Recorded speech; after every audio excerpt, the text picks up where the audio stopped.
Deathstroke #1, written by Kyle Higgins, art by Joe Bennett. I mean, it's Deathstroke. I don't really feel like I gotta explain it. He's a mercenary.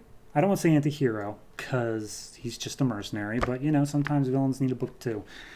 So, this particular book opens up in Moscow, and right off the bat, it set a poor tone, but it pulls it back, at least for me. It opens up with stroking Deathstroke's ego so hard. The narration, quote, Deathstroke the Terminator, the scariest badass on the planet. Okay, sure, whatever. Anyway, he's apparently he's going after some Russian mafia or Russian mob or something like that. He has like 12 guys on his side, whereas Deathstroke's just him and a bunch of swords. And Russian mob's like, oh, well, I feel like I have numbers on my side, huh? And Deathstroke's like, nah. And then he just goes through and kills all of them. And again, the narration, quote, a major badass.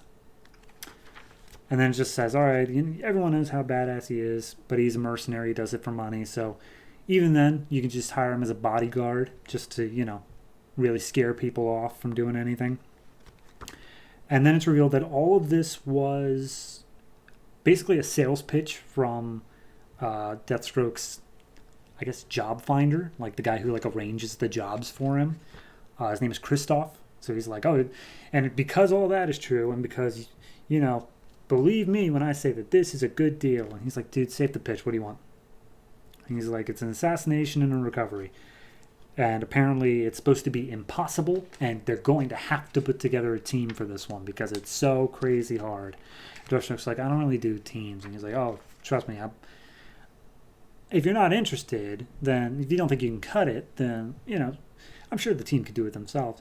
And he kills a fly with a paperclip just to prove how badass he is. And he's like, all right, well, I hope this is worth my time.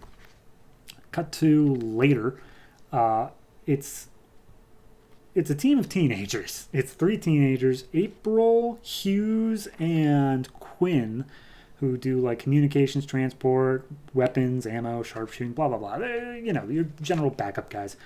They're just sitting around, drinking some coffee, waiting for their 4th member. Deathstroke shows up, and they're like, hey, we're the Alpha Dogs.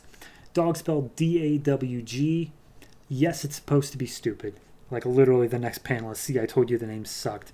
And then the other guy's like, right, because Harmory was so much better. So they're all bickering. They're trying to... Deathstroke just wants to know what the job's about. They meet up with Christoph, and Christoph's like, all right, the dude's name is Jeffrey Bode. He's a former German scientist. He deals arms now. He's going to be delivering nuclear secrets to Iran. We need to literally assassinate him on his plane in international waters. We can't allow his plane to land. And that's it. That's all we got to do. And they're like, yep, that's it. So they get up in the air. The one girl's like, hey, Deathstroke makes a plan. He's the one who tells everybody where it's going to be. And then they get up in the air. The one girl is like, hey, I don't know how far your meta-humanness, stamina goes, so I gave you an air tank. And he's like, I don't need it. And also, gave him a bunch of guns. And he's like, I don't need it. And he just took his swords in. And he dove down onto the plane, grabbed on with a sword, cut his way in, and then when they get in, turns out they got bad information because the dude isn't dealing nuclear secrets, he's dealing genetics. He has multiple clones made out of Clayface DNA, which apparently makes them harder to kill. But not impossible, because he goes ahead and chops off their heads and throws them out of the plane. In literally a 1-page fight sequence. It's not even a thing. It's just yeah, okay, that happened. He gets up to the dude he's supposed to be assassinating, steals his briefcase, and then the dude says oh, but I worked very hard to see you, Deathstroke. And he's like, well, whatever you're talking about, I don't care. But then they open up the briefcase, and we're not revealed what it is inside, but apparently Deathstroke thinks it might supposed to be a threat, to which the other guy says, no, Deathstroke, it's a message. And then he's like, cool, message received. And he puts some C4 on the door and gets his way out back into the plane. So everyone's back celebrating a job well done. They're like, yeah, we got the nuclear secrets and we got the guy dead. We did our job. And the Alpha Dogs are like, hey, Deathstroke, what do you think? We're a pretty good team of up-and-comers, right? And he's like, no, there's no such thing as up-and-comers. There's competition. And then he slaughters them all. And Kristoff's like, dude, they were teenagers. What are you doing?